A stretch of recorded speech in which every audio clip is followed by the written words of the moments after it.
Estamos chegando ao final dos nossos estudos e hoje é a nossa última aula sobre escatologia.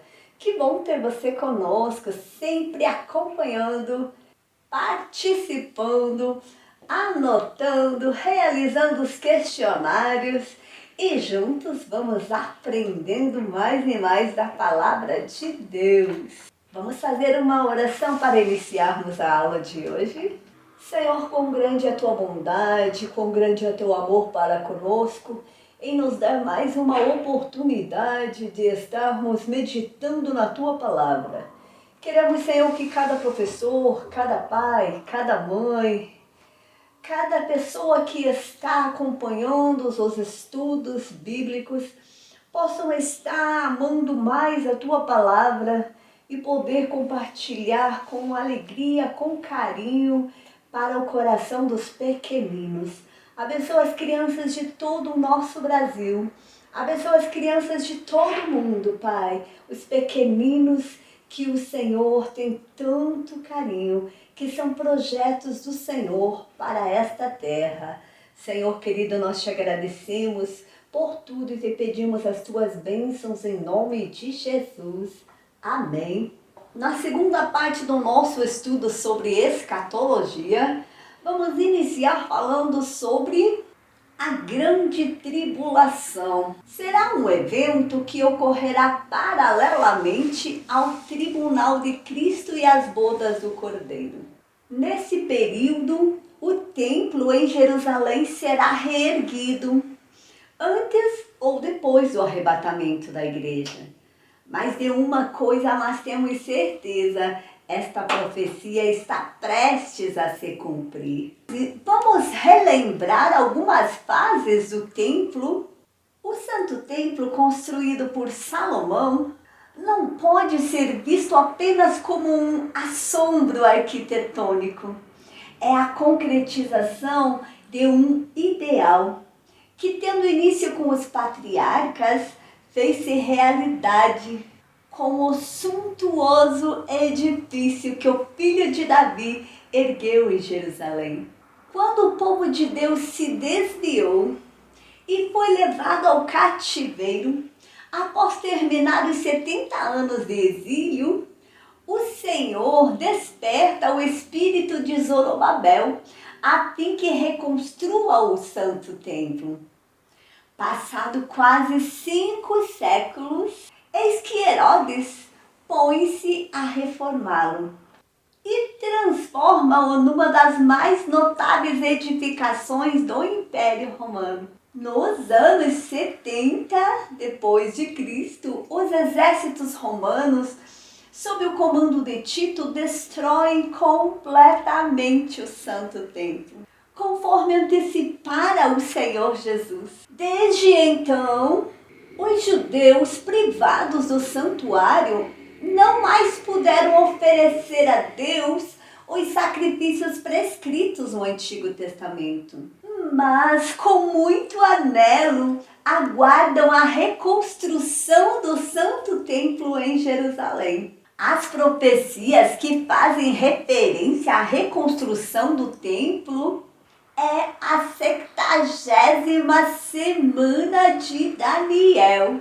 As profecias de Daniel, de Jesus, de Paulo. E temos ainda sobre o templo do milênio, que será um templo por suas características descritas por Ezequiel, difere do templo da 70ª semana, pois será edificado sobre um monte localizado na parte central do território sagrado dos sacerdotes.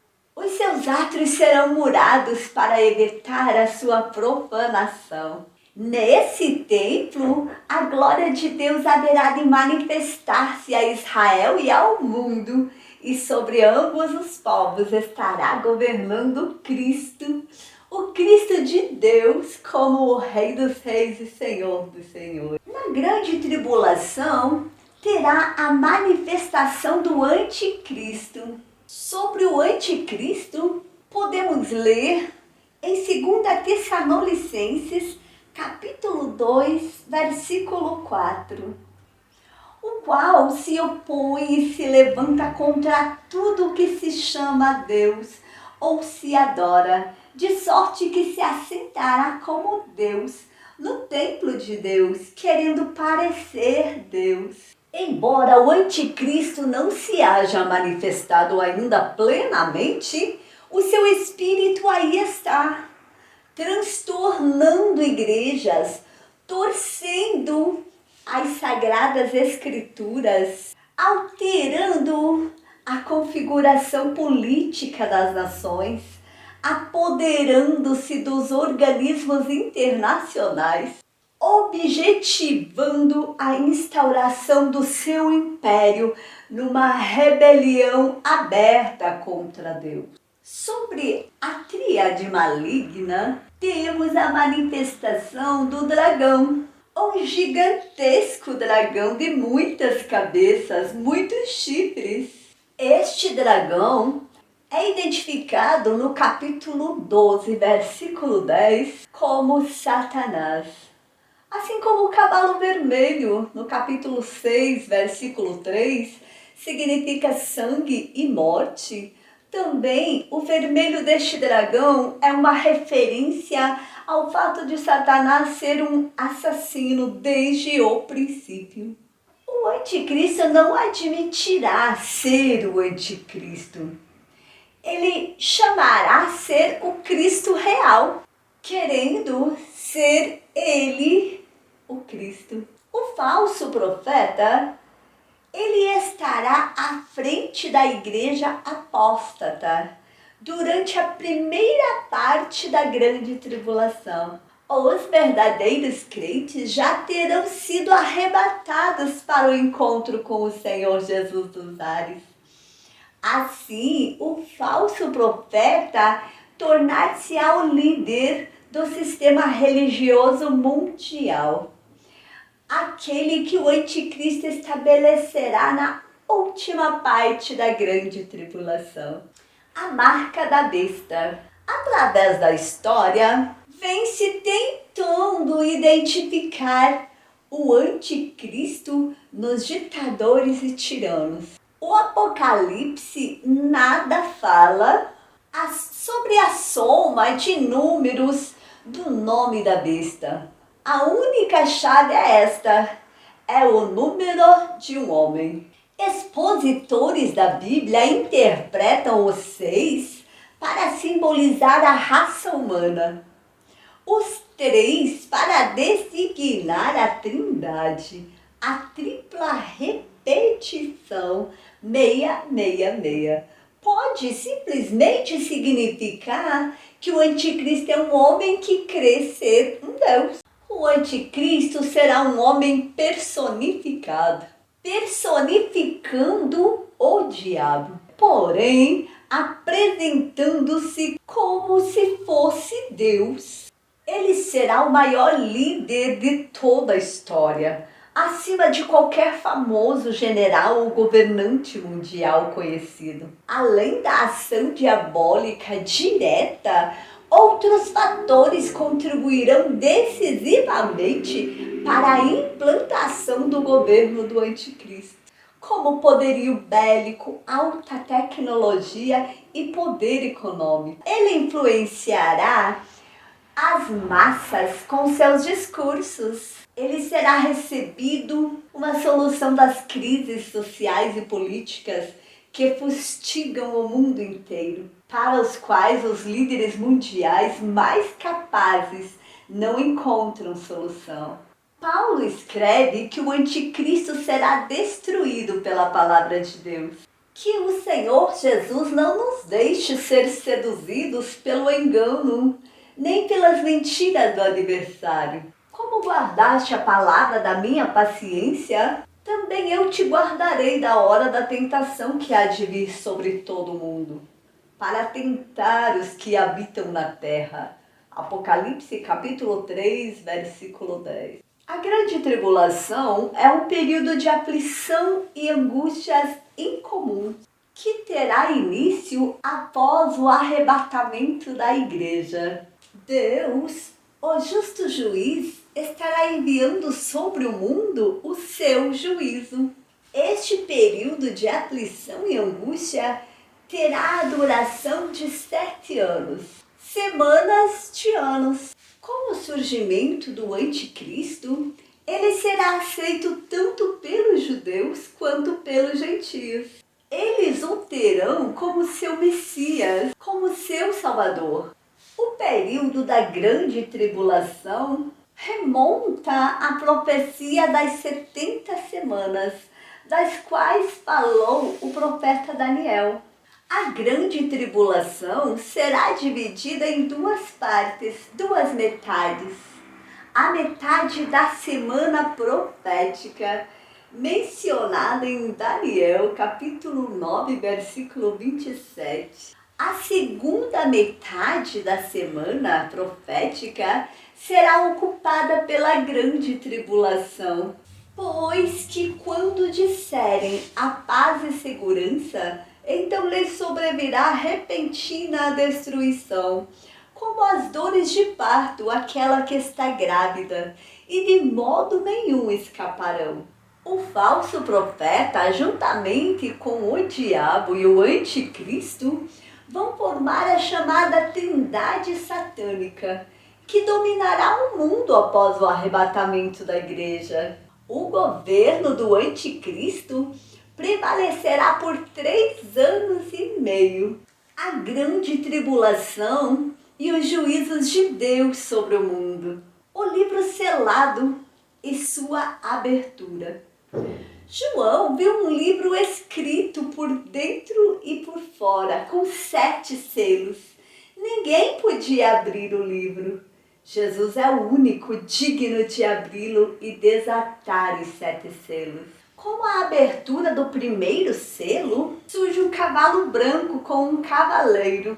Os cavalos representam o julgamento de Deus contra o pecado dos homens. A Bíblia não afirma que o cavaleiro montado no cavalo branco é Jesus Cristo, mas o anticristo que virá seduzir as nações. Ao abrir o segundo selo, João vê que outro cavalo saiu e dessa vez ele é vermelho.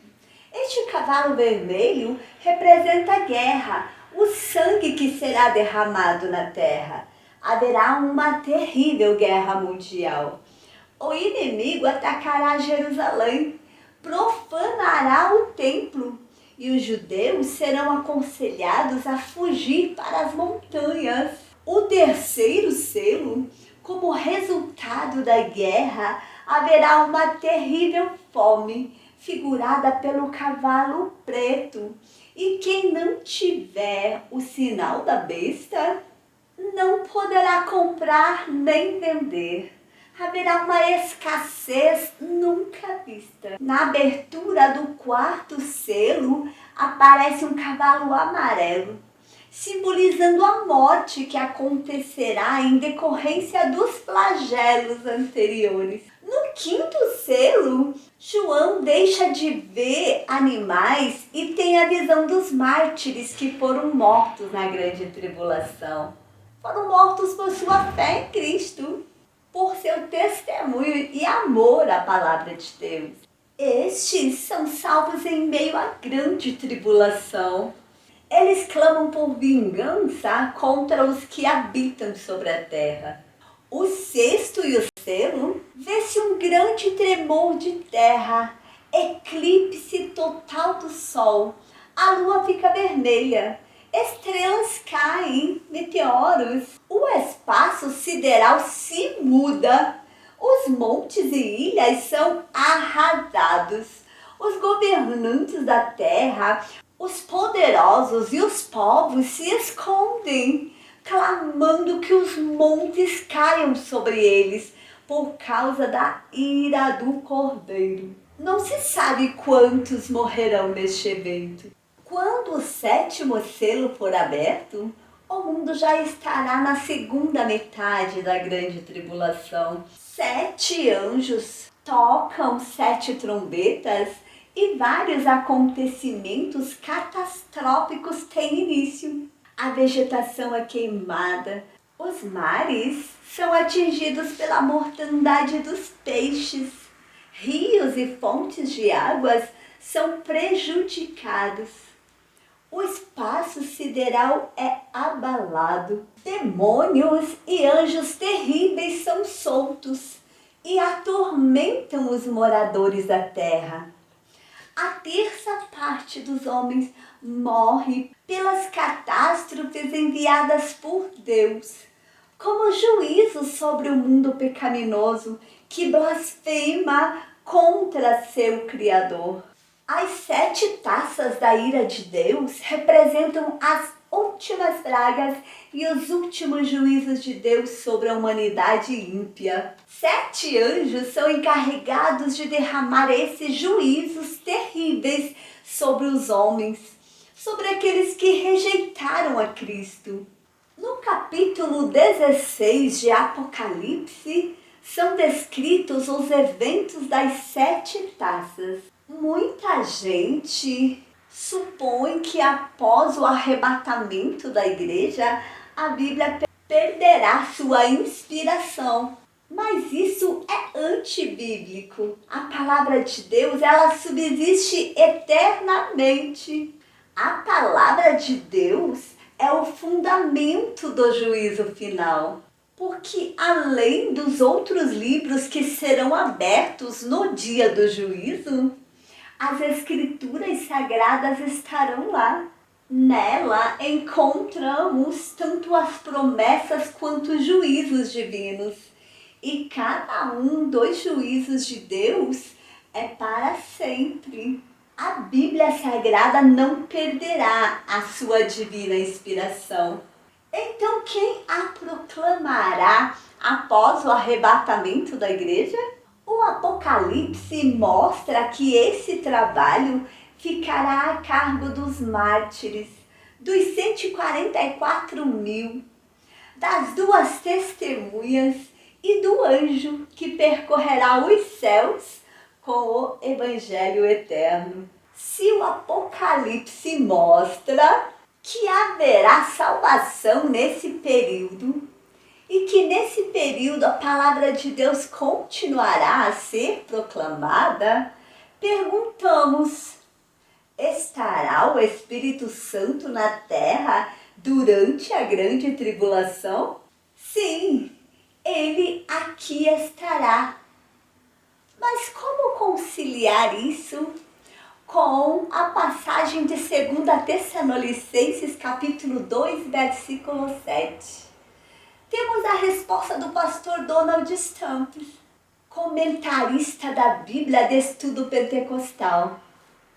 No começo dos 7 anos de tribulação, o Espírito Santo será afastado. Isso não significa ser ele tirado do mundo, mas que cessará sua influência restritiva à iniquidade e ao surgimento do anticristo. Todas as restrições contra o pecado serão removidas. Começará a rebelião inspirada por Satanás. O Espírito Santo, todavia, agirá na terra durante a grande tribulação, convencendo pessoas dos seus pecados, convertendo-as a Cristo e dando-lhes poder. Chamaremos de mártires aqueles que na grande tribulação arrepender-se-ão de seus pecados e se recusarão a adorar a imagem da besta e a receber o seu código. Eles serão mostrados no Apocalipse como uma multidão, a qual ninguém podia contar, de todas as nações e tribos e povos e línguas. Apocalipse capítulo 7, versículo 9. Por causa da sua postura confessante e testemunhal, eles serão degolados pelo governo do anticristo. Eles, porém, não temerão perturbar o império do mal com o evangelho do reino. A vinda de Jesus em glória, a segunda fase da vinda de Jesus. Então aparecerá no céu o sinal do Filho do Homem, e todas as tribos da terra se lamentarão, e verão o Filho do Homem vindo sobre as nuvens. Mateus capítulo 24, versículo 30. A vinda de Jesus para implantar o milênio porá fim a todas as forças do mal e dará início a um futuro glorioso na terra. Após as bodas do Cordeiro, Jesus voltará com os santos, como prometeu aos seus discípulos. A sua vinda será visível aos olhos de todo mundo. Ele voltará para dar fim às catástrofes mundiais, acabar com a grande tribulação, livrar Israel do anticristo e seus aliados e implantar o seu reino milenial. Com a sua vinda em glória, ele preparará o mundo para o milênio. E viu o céu aberto, e eis um cavalo branco. O que estava sentado sobre ele chama-se Fiel e Verdadeiro, e julga e peleja com justiça. Apocalipse capítulo 19, versículo 11. João registrou no Apocalipse uma visão do cortejo real, que acompanhará Cristo em sua vinda em glória, para assumir o governo total do universo. Ele virá como Rei dos Reis e Senhor dos Senhores, e regerá as nações com vara de ferro, símbolo de autoridade absoluta. A Batalha do Armagedon. Os exércitos do Anticristo se reunirão para destruir Israel no Vale do Armagedon. E os congregaram no lugar que em hebreu se chama Armagedon. O objetivo é exterminar Israel. A batalha durará só um dia.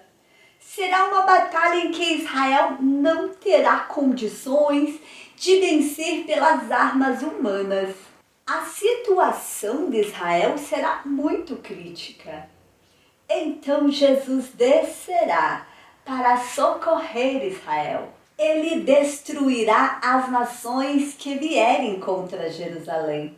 Só então Israel reconhecerá que Jesus é o Messias.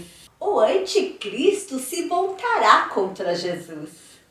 Será o seu fim. O Senhor Jesus, à frente do exército celestial, em cavalos brancos, vencerá o anticristo e o falso profeta, e os lançará no lago de fogo. E os exércitos inimigos serão destruídos. Um anjo poderoso prenderá o diabo e o lançará no abismo, onde permanecerá durante 1000 anos. Quem entrará no milênio com Cristo? Todas as ovelhas de Jesus entrarão no milênio para reinar com ele. Os bodes serão lançados no inferno, assim também como os homens que não adoraram a besta. Também entrará o restante das nações que escaparam da grande tribulação. Os ímpios só ressuscitarão para serem julgados no juízo final, após os 1000 anos. Que não adoraram a besta nem a sua imagem, e não receberam o sinal na testa nem na mão, e viveram e reinaram com Cristo durante 1000 anos. O milênio será um período literal de 1000 anos, e o Senhor será rei sobre toda a terra. Naquele dia, um será o Senhor, e um será o seu nome. Zacarias capítulo 14, versículo 9. O governo de Cristo vai alcançar todas as nações. Todos terão que se prostrar, reconhecendo o senhorio do Rei dos Reis. No reino milenial, Jerusalém será a capital espiritual e política do mundo. As nações terão de reconhecer o valor de Jerusalém, sob a pena de sofrerem sérias consequências. Todos os salvos em Jesus Cristo serão reis e sacerdotes e reinarão com Cristo com poder e autoridade. A terra se encherá do conhecimento do Senhor, como as águas cobrem o mar. Haverá um derramamento pleno do Espírito Santo. O juízo final. E vi um grande trono branco, e o que estava sentado sobre ele, de cuja presença fugiu a terra e o céu, e não se achou lugar para eles.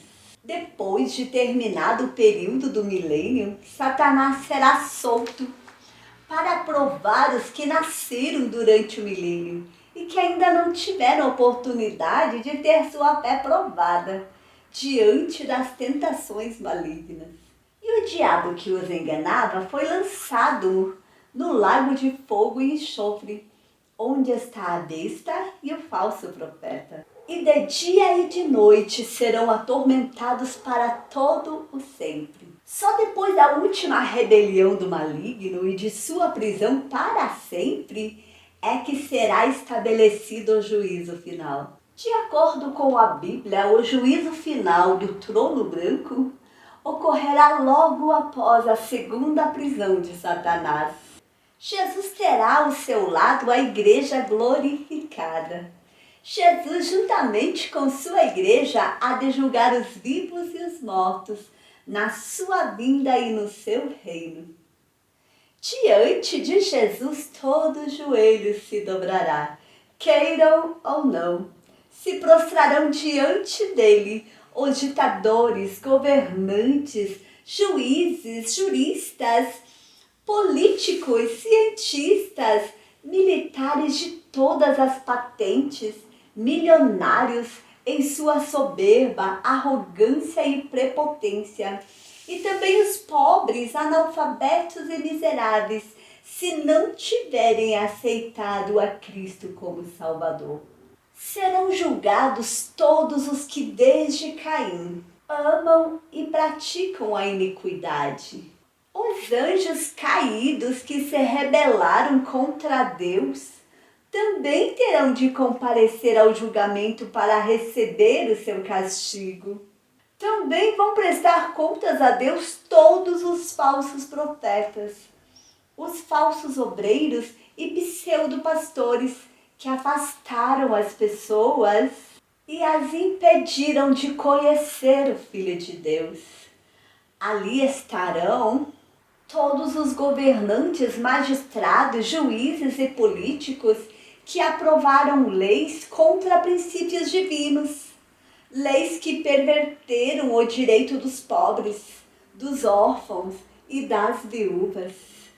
No dia do juízo final, serão abertos vários livros. Mas que livros são esses? Esses livros são uma representação do julgamento divino. Segundo a palavra de Deus, neles foram registradas todas as ações, boas e más, praticadas por todos os seres humanos, desde o início do mundo até o dia do julgamento. Ninguém poderá dizer que foi julgado de maneira injusta, pois tudo estará registrado com precisão. É importante ressaltar que não seremos salvos pelas nossas obras, pois a salvação é unicamente pela fé, pela graça divina. Mas as nossas ações evidenciam a nossa conversão. Aqueles que já experimentaram o novo nascimento precisam demonstrar a nova vida em Cristo, mediante os seus frutos, as suas ações. A palavra de Deus afirma que todos os que não forem achados no livro da vida serão lançados no lago de fogo e vão experimentar a segunda morte. Eles estarão eternamente separados de Deus. Hoje é o tempo da oportunidade, o tempo da salvação. Que sejamos como Noé, que apregoou para a sua geração o juízo do Senhor. Muitos rejeitaram a mensagem de Noé, Porém, o dia da ira não tardou a chegar, porque eis que crio céus novos e nova terra, e não haverá lembrança das coisas passadas, nem mais se recordarão. Isaías capítulo 65, versículo 17. A terra passará por um processo de transformação e estará livre dos efeitos da ação maligna e do homem. Na renovação divina, toda a terra será transformada. Os céus e a terra serão purificados e restaurados pelo fogo. Os crentes esperam ansiosamente pela restauração do mundo de Deus. Mas nós, segundo a sua promessa, aguardamos novos céus e nova terra, em que habita a justiça. 2 Pedro capítulo 3, versículo 13. A Nova Jerusalém é tão especial que a palavra de Deus diz que não nos lembraremos mais das coisas passadas. João viu a cidade santa e um dia nós também. Não somente avistaremos a cidade, mas pela graça nela iremos morar para todo sempre, junto com o Rei dos Reis e Senhor dos Senhores, Jesus Cristo. A Nova Jerusalém, cidade celeste, preparada por Deus para a morada dos santos. A terra é um lugar maravilhoso. Os seus encantos são por vezes irresistíveis. A nossa alma, porém, suspira pela casa que Jesus nos foi preparar. Não se desespere, a jornada logo chegará ao fim. Mais alguns passos e já avistaremos nos portais da Jerusalém Celeste o meigo e amoroso Salvador. Tão sublime é a cidade de Deus que não temos palavras para descrevê-la. Referindo-se aos bens que nos aguardam na eternidade, declara Paulo: as coisas que o olho não viu e o ouvido não ouviu e não subiram ao coração do homem, são as que Deus preparou para os que o amam. 1 Coríntios capítulo 2, versículo 9. A cidade foi descrita rica e detalhadamente por João. Leia o capítulo 21 do Apocalipse. Se cremos que a Bíblia é a palavra de Deus, não teremos dificuldade para aceitar a realidade da nossa morada eterna. A Nova Jerusalém foi idealizada, construída pelo próprio Deus. Deus construiu a Nova Jerusalém como um cubo perfeito, iluminada pela glória de Deus. Sua luz tem a resplandecência de jaspe. Além disso, ela é feita de ouro puro e, como fundamento, possui 12 pedras preciosas. A Nova Jerusalém será um lugar santo de comunhão e relacionamento com Deus. Ali encontraremos uma linda praça no meio da qual atravessa o rio da vida, com a árvore da vida em suas margens. Só os que têm o nome escrito no livro da vida entrarão nessa linda cidade. E tinha um grande e alto muro com 12 portas, e nas portas 12 anjos, e nomes escritos sobre elas, que são os nomes das 12 tribos de Israel. Cada porta é uma pérola. A praça é de ouro puro, como vidro transparente. O muro é de jaspe, a cidade de ouro puro, semelhante a vidro puro. Apocalipse capítulo 21, 18 e 21. Os nomes nas portas representam fidelidade de Deus para com Abraão, Isaque e Jacó. Nela não haverá templo, pois o seu templo é o Senhor Deus Todo-Poderoso e o Cordeiro. E o muro da cidade tinha 12 fundamentos, e neles os nomes dos 12 apóstolos do Cordeiro. Apocalipse capítulo 21 e 14. Os nomes dos apóstolos nos fundamentos representam a Igreja de Cristo como coluna e firmeza da verdade. Só chegando lá poderemos ver o cuidado do Senhor em projetar tanto brilho e fulgor da cidade divina. A cidade que tem formato cúbico. Apocalipse 21, 16 e 17. E não haverá mais morte, nem pranto, nem clamor, nem dor, porque já as primeiras coisas são passadas. Um dos principais motivos para a tristeza é a morte. Mas na Nova Jerusalém, a morte não mais existirá. Não haverá luto nem lágrimas. Ela descerá do céu e servirá de fonte permanente de luz para as nações. A cidade santa iluminará as nações, mas nela não haverá nem sol nem lua, pois a cidade não necessita de sol nem de lua, para que nela resplandeçam, porque a glória de Deus a tem alumiado, e o Cordeiro é a sua lâmpada. Apocalipse capítulo 21, versículo 23. E não entrará nela coisa alguma que contamine e cometa a abominação da mentira, mas só os que estão inscritos no livro da vida do Cordeiro. Apocalipse 21 e 27. Ali não haverá maldição contra ninguém, pois os corruptos já estarão no lago de fogo, e só os salvos viverão na santa cidade. Na Jerusalém celeste, passaremos a eternidade na companhia de Jesus Cristo. A crença na Jerusalém celestial não é uma ficção futurística, nem um desvaneio inconsequente.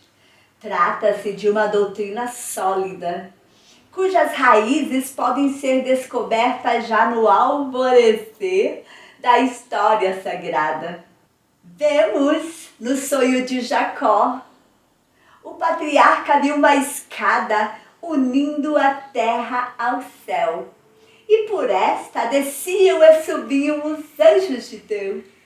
Na consagração do santo templo, o rei Salomão confessa a sua fé na imensidade do Todo-Poderoso, afirmando que o Altíssimo não habita em templos feitos por mãos humanas. Ele se referia à excelsa habitação do Senhor. Apesar de Abraão haver recebido a terra de Canaã por herdade perpétua, sua esperança achava-se voltada para os céus, conforme escreve o autor da Epístola aos Hebreus. Pela fé, Abraão, sendo chamado, obedeceu, indo para um lugar que havia de receber por herança, e saiu sem saber para onde ia. Pela fé, habitou na terra da promessa como em terra alheia, morando em cabanas com Isaque e Jacó, herdeiros com ele da mesma promessa, porque esperava a cidade que tem fundamentos, da qual o artífice e construtor é Deus. A primeira grande tragédia da história foi a expulsão de Adão e Eva do jardim, o jardim que o Senhor plantara no Éden. Desde então vem o homem no encalço do paraíso perdido. Em Cristo, Deus preparou-nos um lugar infinitamente melhor, um lugar almejado por reis e patriarcas, a Nova Jerusalém. Não quer você também morar na famosa cidade? É só receber o Senhor como seu Salvador pessoal. Maranata, ora vem, Senhor Jesus.